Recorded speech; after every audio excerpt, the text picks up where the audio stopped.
सभी को मेरा नमस्ते। स्वागत करता हूँ आपके अपने YouTube चैनल पर।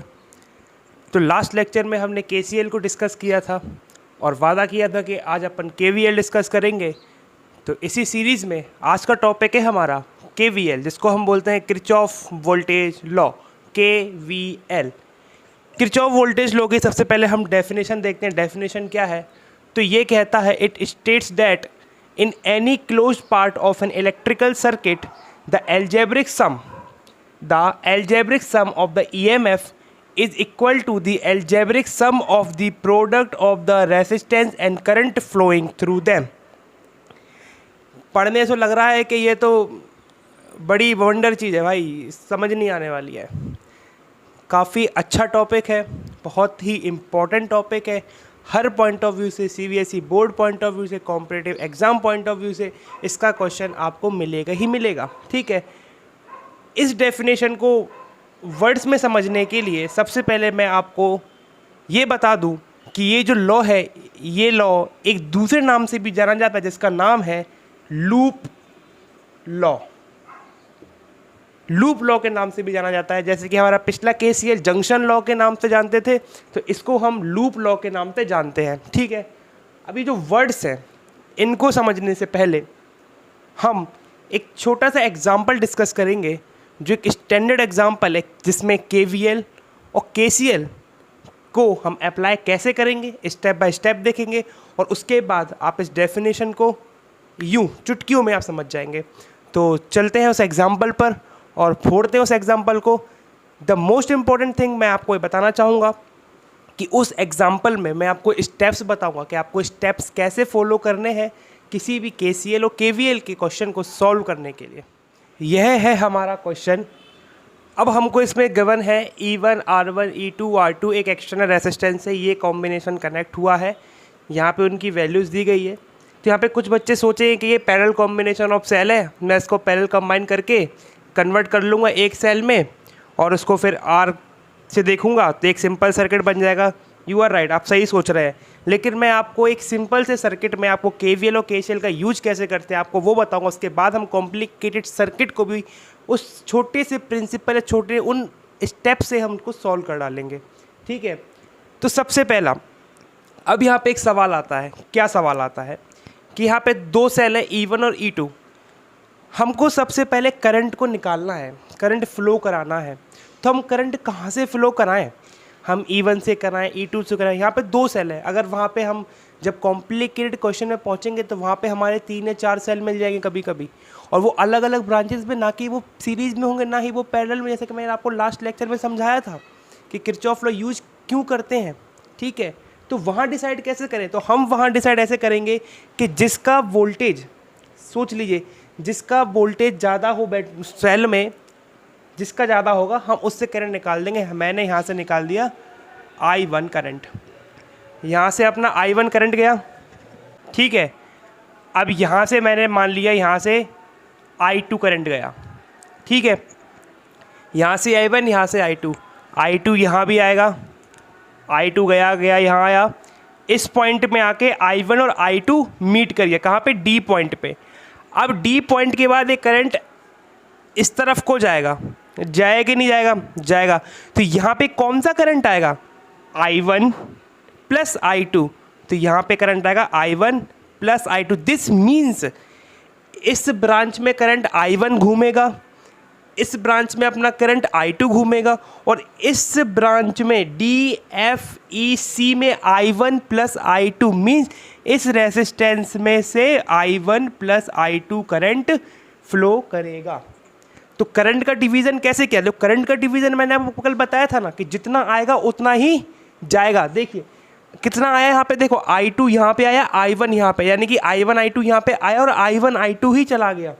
मीन्स चार्ज भी कंजर्व है, हमारा KCL भी अप्लाई हुआ है और KVL अप्लाई अब करेंगे कैसे, अब मैं बताऊँगा। KVL को मैंने क्या बोला था? लूप बोला था। अब लूप क्या होता है? देखो लूप क्या होता है। देखो कितने इसमें, देखो कितने करंट अननोन है हमारे। अननोन कितने करंट है? देखो I1 I2 अननोन है कि नहीं है? अननोन है। तो यानी कि हमारे पास जो इक्वेशन बनेगी अब वो दो वेरिएबल की बनेगी, किसमें? I1 और I2 में। और मैथमेटिक्स का एक बड़ा कंसेप्ट है कि जितनी वेरिएबल्स हैं जिनको हमको सॉल्व करना है, यानी कि जितने वेरिएबल्स उतनी इक्वेशंस हमको चाहिए ही चाहिए है। ठीक है, ठीक है। तो I1 I2 हमारे वेरिएबल हैं, तो हमें कितने इक्वेशन चाहिए? 2 इक्वेशन चाहिए। कितनी? 2 इक्वेशन। अब ये 2 इक्वेशन आएंगी कहाँ से? हमको ये इक्वेशन मिलेंगी लूप में से। अब लूप क्या है? ये लूप वर्ड बड़ा परेशान कर रहा है। तो लूप क्या है? देखिए, लूप का मतलब होता है कि एक पूरा सर्कल मेरे को यहाँ पे एक पूरा पाथ घूमना है और जहाँ से शुरू करना है वहीं जाके ख़त्म करना है। मैंने आपको लास्ट लेक्चर की डिस्क्रिप्शन बॉक्स में एक लिंक दिया था, मैंने कहा था कि आप उसको ज़रूर देखिएगा। मैंने वहाँ आपको एलिमेंट के थ्रू पोटेंशियल ड्रॉप लिखते कैसे हैं, एलिमेंट का प्लस माइनस डिसाइड कैसे करते हैं, मैंने आपको वहाँ समझाया था। एक बार और यहाँ समझा देता हूँ मैं आपको। देखिए,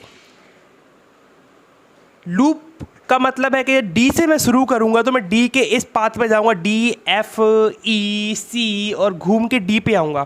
तो ये हमारा हो जाएगा कि लूप 1। सिमिलरली अगर यहाँ देखूँ तो वैसा डी सी बी ए, तो ये अपना हो जाएगा लूप 2, यानी कि लूप 1 है, ये लूप 2 है। अब लूप 1 और लूप 2 से हमको 2 इक्वेशन मिलेंगे और 2 इक्वेशन को सॉल्व करने के बाद हमको I1 और I2 की वैल्यू मिल जाएगी। और जैसे ही I1 की वैल्यू मिल जाएगी तो हमें इस ब्रांच में करंट का पता लग जाएगा, I2 की मिल जाएगी, इस ब्रांच में करंट पता लग जाएगा, कोई दिक्कत। तो हमारा मोटो क्या है? करंट फाइंड करना और पोटेंशियल ड्रॉप फाइंड करना। जब करंट मिल गया है, I1 और I2 मिल गया है, तो I1 I2 को ऐड करेंगे तो R के थ्रू करंट मिल जाएगा, और R के थ्रू करंट मिल जाएगा तो V is equal to I1 plus I2 into R कर देंगे तो इसके अक्रॉस पोटेंशियल ड्रॉप मिल जाएगा। सर देखो, आपको तो जो आता है तो आप तो फटाफट बता दिए, हमें सर समझ नहीं आ रहा अभी भी। हमको इतना समझ आ रहा है कि करंट डिवाइड कर लिया बेटा। करंट को हमने ऐड और माइनस भी करना सीख जाएंगे। ये इसमें अभी अपन ने ऐड क्यों किया? क्योंकि I1 यहाँ से आया, I2 यहाँ से आया, और यहाँ से कितना जाएगा? I1 plus I2। हाँ ठीक है, कोई दिक्कत नहीं। लेकिन अब मुझे इसमें प्लस माइनस बताओ और क्वेश्चन लिखते कैसे वो बताओ, because it is a very important step. तो पहला स्टेप क्या होगा? करंट को डिवाइड करना, करंट को निकालना। कहाँ से निकालेंगे? जब बहुत सारी हमारे पास सेल हो जाएंगे तो जिसका पोटेंशियल सबसे ज़्यादा होगा हम उसमें से करंट को ड्रॉ करा देंगे। ठीक है, ये भी हो गया।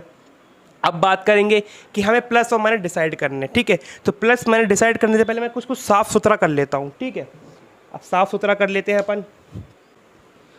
अब प्लस माइनस डिसाइड हम करने से पहले हमारा ये मोटो होना चाहिए कि हमको करंट डिवाइड करना है। करंट डिवाइड हो जाएगा क्योंकि जो प्लस और माइनस है वो हमारे करंट की डायरेक्शन पे डिपेंड करता है। क्या कहा मैंने? जो प्लस और माइनस होता है किसी भी एलिमेंट के थ्रू, वो उसके करंट की डायरेक्शन पे डिपेंड करता है।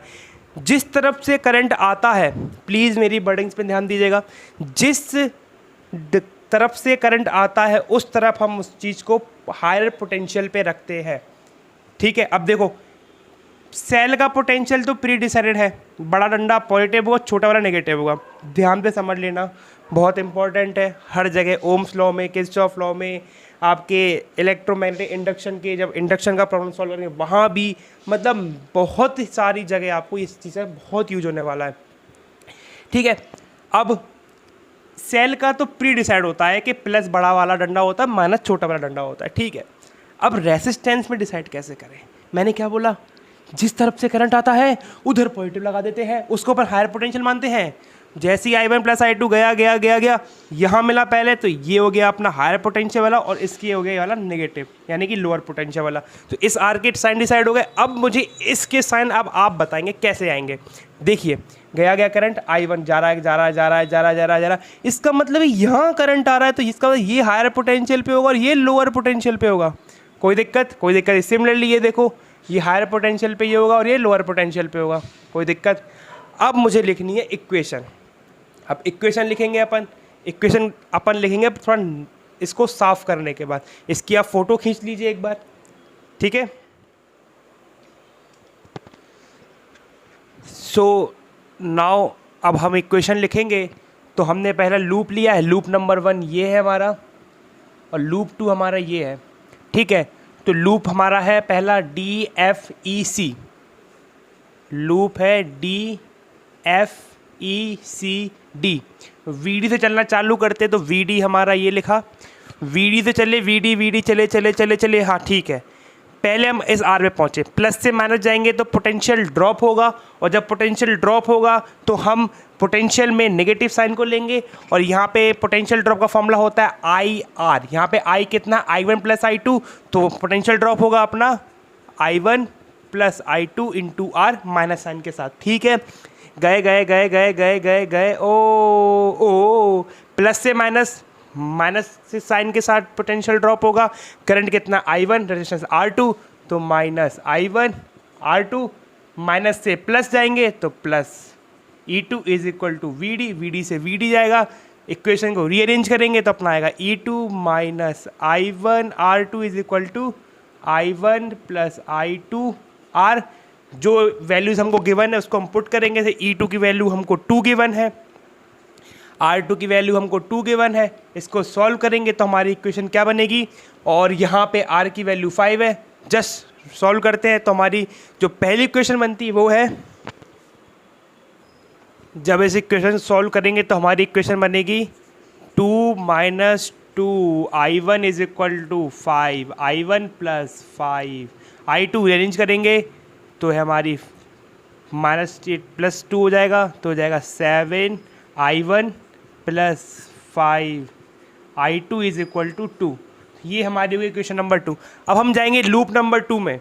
अब लूप नंबर 2 में भी हम सेम ऐसी इक्वेशन लिखेंगे, उससे हमको इक्वेशन नंबर 2 मिलेगी और उसको सॉल्व करेंगे। लेट्स सी इक्वेशन नंबर 2 हमको क्या मिलती है। लूप नंबर 2 में जाएंगे, हम ए से चलते हुए ए पे ख़त्म करेंगे, तो पहले हम लिखेंगे वी ए से गए गए गए गए गए। ठीक है, करंट की डायरेक्शन ये है, तो हमने प्लस और माइनस तो हम करंट की डायरेक्शन पे डिसाइड करते हैं, तो इस पर कोई फ़र्क नहीं पड़ेगा चाहे हम ऐसे जाएँ चाहे हम ऐसे जाएँ। ठीक है, क्योंकि ये जो प्लस और माइनस जो डिसाइड होते हैं वो ऑलवेज करंट की डायरेक्शन पे डिसाइड होते हैं। ठीक है, बस हमको अब यहाँ से जाने और यहाँ से जाने में फ़र्क कितना आएगा कि जब हम माइनस से प्लस जाएंगे तो जो पोटेंशियल ड्रॉप है उसका साइन पॉजिटिव होगा, और अगर हम ऐसे जाएंगे तो प्लस से माइनस जाने पे जो पोटेंशियल ड्रॉप का साइन है वो नेगेटिव होगा। ठीक है, तो हम इस तरफ अब ऐसे जा रहे हैं, इस तरफ को जा रहे हैं, तो वी ए गए गए गए, प्लस से माइनस जाएंगे तो माइनस का साइन यानी कि माइनस E2, गए गए गए माइनस से प्लस यानी कि प्लस I1 R2, गए गए गए गए गए अब तो करंट डायरेक्शन में चले, प्लस से माइनस यानी कि माइनस I2 R1, माइनस से plus plus E1 is equal to VA से VA जाएगा। अब हमको E2 की वैल्यू गिवन है, हमको R2 की, R1 की, E1 की वैल्यू गिवन है। अब इन सबको पुट करते हैं तो E2 की वैल्यू हमारी है 2, I1 R2 की वैल्यू भी है 2, माइनस I2 R1 की वैल्यू है हमको 1, ये हमको क्वेश्चन में गिवन है। ठीक है, और E1 की वैल्यू है 1.5, 0। अब हम इसको सॉल्व करते हैं, सॉल्व करने पे क्या मिल रहा है, देखिए ये हो गया अपना 2I1। ठीक है, ये हो गया अपना 2I1 minus I2 is equal to ये माइनस 1.5 और ये आएगा प्लस 2। तो हमारी जो इक्वेशन बनेगी वो हमारी इक्वेशन बन रही है 2I1 minus I2 is equal to 0.5। ये हमारी इक्वेशन नंबर 2। अब देखिए इक्वेशन नंबर 1 और इक्वेशन नंबर 2 मिल गई हमको। दो वेरिएबल थे I1 और I2, और I1 और I2 को सॉल्व करने के लिए हमको दो इक्वेशन कंपलसरी थी मैथमेटिक के रूल के हिसाब से, और हमको दो इक्वेशन मिल गई। अब इन दोनों को हम सॉल्व करेंगे, बाय एलिमिनेशन कर सकते हैं, बाय सब्स्टिट्यूशन कर सकते हैं, हमारे पास कई मेथड है इन दोनों को सॉल्व करने। और यहाँ से हमको I1 की कुछ वैल्यू मिलेगी और I2 की वैल्यू कुछ मिलेगी, तो I1 की वैल्यू यहाँ रख देना, I2 की वैल्यू यहाँ रख देना, और I1 प्लस I2 किसकी वैल्यू होगी, जो करंट एक्सटर्नल रेजिस्टेंस R में से निकलेगा। ठीक है, तो एक्सटर्नल रेजिस्टेंस R में से जो करंट निकला I1 प्लस I2 वो वैल्यू निकल जाएगी। उसके बाद अब आता है पोटेंशियल ड्रॉप। तो पोटेंशियल ड्रॉप कैलकुलेट करने के लिए क्या होता है, ओम्स लॉ ने बताया था हमको, किसके द्वारा, ओम्स लॉ के द्वारा, कि V is equal to IR। I क्या है, जो करंट उस एक्सटर्नल या फिर उस रेसिस्टेंस के अक्रॉस फ्लो हो रहा है तो उसका हम मल्टीप्लाई करते हैं उस I का। अगर मैं बोलूँ इस रेसिस्टेंस के थ्रू कितना वोल्टेज ड्रॉप है तो I1 plus I2 into R। यहाँ तक कोई दिक्कत नहीं है। अब आप इस इक्वेशन को गौर से देखिए, किसको, इस इक्वेशन को जब आप गौर से देखेंगे तो आपको जो मैंने किरचॉफ वोल्टेज लॉ की जो डेफिनेशन बताई थी कि उसका जो EMF का सम होता है उस क्लोज इलेक्ट्रिकल लूप में, क्लोज इलेक्ट्रिक यानी कि देखो क्लोज है, देखो ये पूरा क्लोज है, देखो ये पूरा क्लोज है कि नहीं है, देखो क्लोज है, तो ये होगा। तो जो हमारा केवीएल वो क्या कहना चाह रहा था कि जो भी हमारा क्लोज इलेक्ट्रिकल सर्किट का लूप है उसमें जो ईएमएफ है वो किसके बराबर होगा, आई आर, यानी कि उसके एक्रॉस जितना भी पोटेंशियल ड्रॉप हो किसी भी एलिमेंट के थ्रू उन सब का सम कर दो और उसको ईएमएफ के बराबर रख दो, दैट्स ऑल। यही हमारा केवीएल था। तो अब आपको समझ आया कि डेफिनेशन और प्रैक्टिकल को कैसे कनेक्ट कर दिया मैंने, ठीक है। आज के लिए हम इतना रखते हैं। केवीएल का एक क्वेश्चन है, सॉल्व कीजिएगा इसको, और इसको आपको एक होमवर्क देता हूं कि ये पैरेलल कॉम्बिनेशन में सेल है, तो आप पैरेलल कॉम्बिनेशन से भी सॉल्व करके देखिएगा और आंसर मैच करके देखिएगा, आपको और अच्छा लगेगा। तब तक के लिए आप पढ़ते रहें, बढ़ते रहें, घर पर रहें और सेफ रहें। Happy learning.